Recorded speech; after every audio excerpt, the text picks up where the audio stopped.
let the computer catch up. I think it has caught up. So good morning, everyone. Hey, Rico, how are you? Hey, Rico, I need those pictures and that headshot, and I need you to sync your calendar. So, okay, guys, today we're going to be talking about teen hair care a little bit. I also want to let you know that if you have not taken my course, which is the Beauty and Science of Black Hair Care, now is the time because the prices will go up. I'm adding team members so that you will have more beauty professionals to talk to. Yeah, Instagram sound sucks. I'm going to turn the volume all the way up, see if that helps, but it typically sucks. Instagram sound typically sucks. So you guys, if you're on Instagram and it's possible, you can switch over to Facebook. Please switch over to Facebook because the sound sounds better on Facebook. But, so I was letting you guys know that I'm adding team members to Tutus, so you have more choices than just me to do your one-on-ones. But that's not what we're talking about today. We are talking about teen hair care. So I get questions about teens or parents of teens that are like, well, how do I get my teenager to do their hair? Or even preteens. My 9-year-old doesn't comb her hair well. And so today, let's talk about it. So a lot of times these questions, you guys, I think most of you guys know that I specialize in teaching white adoptive parents how to take care of their kids, but that's not the only people I teach. Sometimes it is a biological family. So the child is biracial, Black, and the parents are white, or one parent is white, and they're trying to get their child to take care of their hair. The thing is, a lot of the parents themselves had a challenge learning how to take care of their child's hair.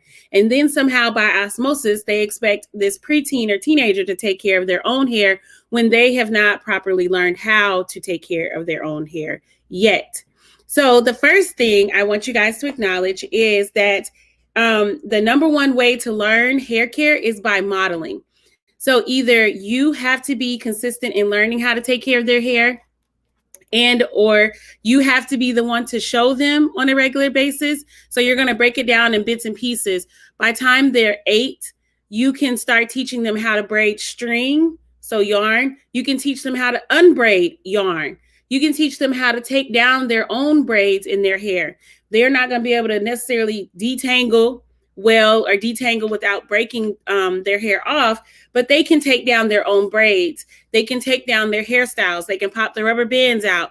They can pre-poo. So if you guys are doing a pre-poo, they can apply the excess oil into their hair to get ready for the shampoo. They can collect the products that you're going to use for hair day. And that way they get used to seeing what's needed, what do you use it for, and when do you use it. So when you're talking about teen hair care, it actually starts way before they become a teenager. It starts when they're younger, and you're always involving them, okay? So then once they get to be about 12 or 13 and their hormones and their brain is telling them that hygiene doesn't matter unless they have a crush on somebody, hygiene doesn't matter to them. So you have to repeat whatever it is you expect them to do with hair care, just like you have to repeat what you're asking them to do as far as hygiene. So if you're asking them to take showers daily, then you're also continuously asking them, hey, hair day is coming up. We need to shampoo your hair on Sunday.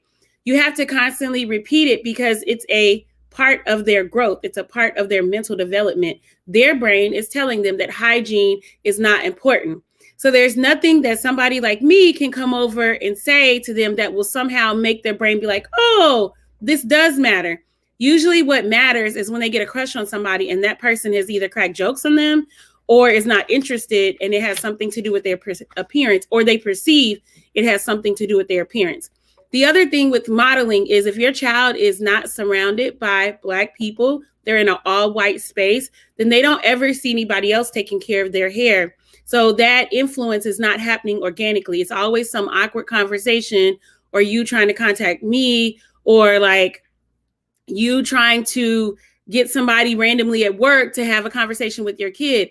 While those conversations and interactions have a small impact, what has a larger impact is your teenagers being surrounded by kids who look like them, who have hair that is similar to them, not just kids, but their parents, their aunties, their cousins.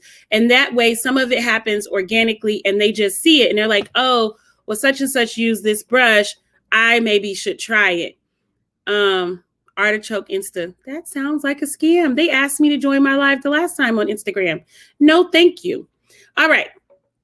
So the number one way to rehash that, the number one way to learn or to get your teen to learn how to take care of their hair is to model it. So you need to learn how to take care of their hair before they become a teenager and show them and include them. And then you also need to have people around them that has similar hair, similar skin. And so they always see it and it just becomes an organic progression. The other thing is change your perception or your expectation of what they can and cannot do to their hair. They can't see the top of their head.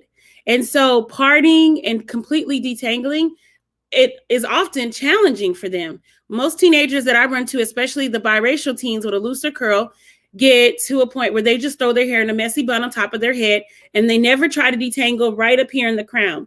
So this stays damp, it gets musty, and it gets a fungal overgrowth because this is where it's always wet. That's where that messy bun is always sitting. It's always tangled, so it's a lot of mass and there's not enough air getting through there. When you have a situation like that, you'll have a fungal and bacterial overgrowth because it's a happy spot for fungus. It's kind of dark. It doesn't get a lot of oxygen. It's anaerobic, basically. And the teen can't get in there and get it all out. So you'll have to help them and you'll continuously have to have conversations with them about how to properly detangle if you have not had those conversations before. If you have a teen with the attitude problem and they think it's a waste of time and they don't want to hear your mouth, too bad. So sad. You still tell them and you still tell them to come have a seat so you can take that down and detangle it. Because if you don't, it will be outside of a salon issue. You'll be going to the doctor asking them to prescribe you something. So now you're paying the copay and now you're paying for that prescription. And now you're going to have a lot of dryness and some hair loss as that prescription helps reduce the fungal and the bacterial overgrowth. And again, if you have a Black kid in an all-white area, there's a good chance that your white doctor will not accurately diagnose whatever is going on their skin because they're not used to seeing skin that has so much melanin. So we can avoid some of that excess problems if you don't argue with your teenager and just make it non-negotiable. But also that standard should be set before they get to the hormones where they're talking back so much. Hair care should be non-negotiable, just like washing your butt is non-negotiable. Okay. So teenagers like to jump to using heat tools. They like to go from knowing nothing to all of a sudden they are a pro and they want flat irons. Take the flat irons out your house. If you have a problem with your teenager following directions, take the flat irons out your house. Because again, what's going to end up happening is you're going to cause more damage that is either going to be expensive to repair or it is irreparable. And honestly, heat damage is not repairable. It's just that you can put enough product on it to hold the strands on until they grow out and you can trim them off. So you're basically putting a cast on. You're not actually repairing hair. Heat damage is irreparable, just like chemical damage is irreparable, which leads me to my next point. Do not jump into chemicals. Teenagers also like to go from knowing nothing to wanting to play in a bunch of color.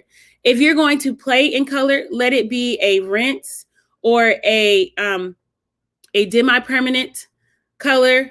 Do not jump into permanent hair color where you have to use a peroxide to lift the hair because you're going to end up causing some chemical damage. One, more than likely their hair is not really healthy anyway. It's already had some damage because they're not caring for it well.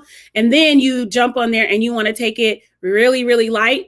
And so you're lifting the cuticles, you're pulling out all these molecules, you're basically weakening the hair strand that they are in turn not going to condition and keep health or try to like keep it healthy and restore some of the health. And when I say restore, that is a lie. You're not really restoring it, you're coating it. Okay. So teenagers, do not jump into heat tools, high heat. They can blow dry as long as they put a heat protectant on it. So you can teach your teenager how to blow dry their hair out, to stretch it, to get different styles, but don't hand them the flat irons and expect them to know what to do with it. Leave the flat iron styles to a professional until you guys learn how to do it.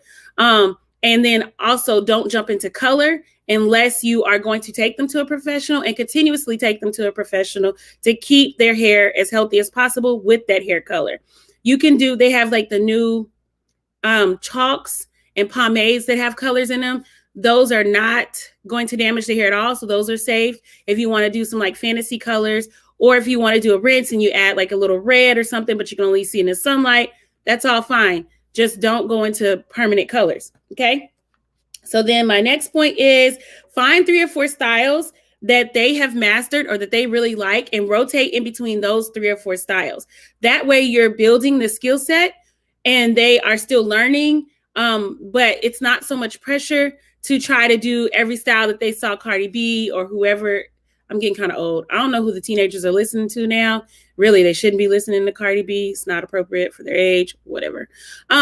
But find a couple of styles that you guys can rotate in between that you have mastered and allow them to do that for a couple of months until you build up new skills. So if they are learning to braid their hair, well, which different ways can we pin this braid in a new way? Or maybe we can, wrap this braid around a bun. Find you a couple of styles and rotate between those, okay? My next point is 9 to 14 years of age do not need a lot of extensions. They don't need unrealistic extensions.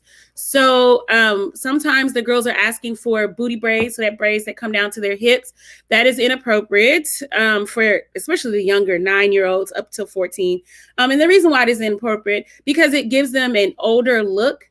And if you have done any research or if you know some of the statistics, Black girls are not given the same grace that white girls are given. So a lot of times people will assume that they are older than they are just by their appearance. So typically in Black households where the parents are doing a great job of parenting, they are mindful of what those hairstyles look like on their child and how it ages them or how it gives a different perception. And to try to keep their young ladies as safe as possible, they will adjust their hairstyles to keep it age appropriate. Also, your kid has a long life of being an adult. They don't need to jump into adult hairstyles as a child. They should enjoy their youth.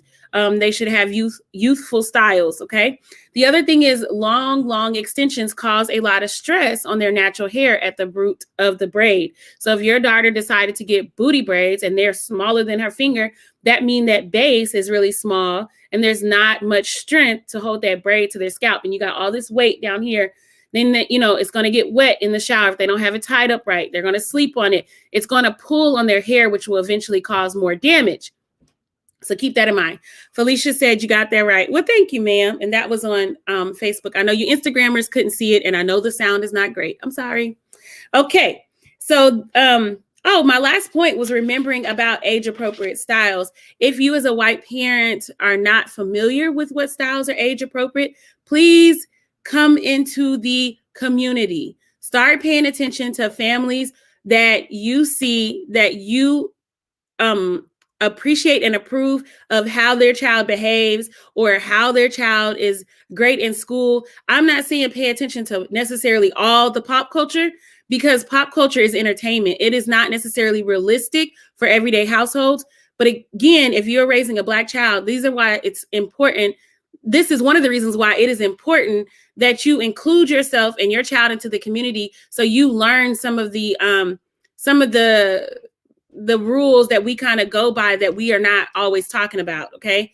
And one of those things is finding age appropriate hairstyles and giving our kids age limits on when they can wear certain styles. Like when I was younger, and this might be extreme or whatever, but I'm just giving y'all an example. When I was younger, my mom said I couldn't wear red fingernail polish. Now, she didn't give me an age that I could. It was just, no, you can't wear red fingernail polish. I couldn't wear red lipstick. I couldn't wear, I'm trying to think of what else. She really didn't want me playing in a lot of makeup, but that was just an example. So you guys will have to set standards in your household. Like for some parents, they say you can't get your ears pierced before you're 13, or you can't do this. And hair care is similar, or hair styling is similar, especially for Black girls. Felicia said, you're so correct about the age categorizing, and the longer extensions, the more weight pulling on it. Thank you, ma'am. She said that I love that you not only teach hair care or teach hair and hair care, but our standards, and we should have an everyday living for our young ones. Yes, ma'am. I feel like it's imperative that I clue these parents in who otherwise may not be able to have these conversations. That way they're not caught off guard and their kids are not left just kind of out there in the lurk. I've had a couple of clients, and I wish I could have done more to pull their parent aside and say, hey, these are the signs of your daughter maybe being exposed to too much and maybe setting herself up to be a target. And I'm not victim blaming, because at any point a grown man puts his hands on the child, he's a rapist, right? There's no There's no excusing that. There's no, it was her fault. There's none of that, honestly. But there are things that we should do as parents and as young ladies to also help keep ourselves out of so many situations. I was one of the ones at 13, 14 that was a sitting duck. I was an easy target. I wasn't, by that point, my mom was not actively parenting. There was plenty of times I got a chance to wear what I want to. And, you know, I was on the trains in Atlanta going to and from school. There's plenty of stuff that I got into that if I had a little bit more direction, I may not have put myself in those situations. Now, the men who acted on it were still absolutely wrong. And had it registered to me that they were wrong, they should have been held accountable. So this is why I'm having these open conversations that is not just about hair, is because I want families to know what is happening in the world and how it's different for a Black young lady, and that they need to be aware of it to try to do their best. So that is my spiel on teen hair care today. I hope that it was helpful. You guys, as usual, leave comments in the comment area, and I will get back with you as soon as possible. Happy Friday. Y'all go enjoy y'all weekend. I'm going to get dressed and act like I got somewhere to go. I'm act like I got a hot date. I don't have anything but getting my tires rotated, but I'm going to get dressed. I'm going to fill in my little bald spots on my eyebrows and everything. Lay some edges, y'all. All right. Thank you, Miss Felicia. Thank you. Thank you so much. All right, y'all. I will talk to you all later. Let's see.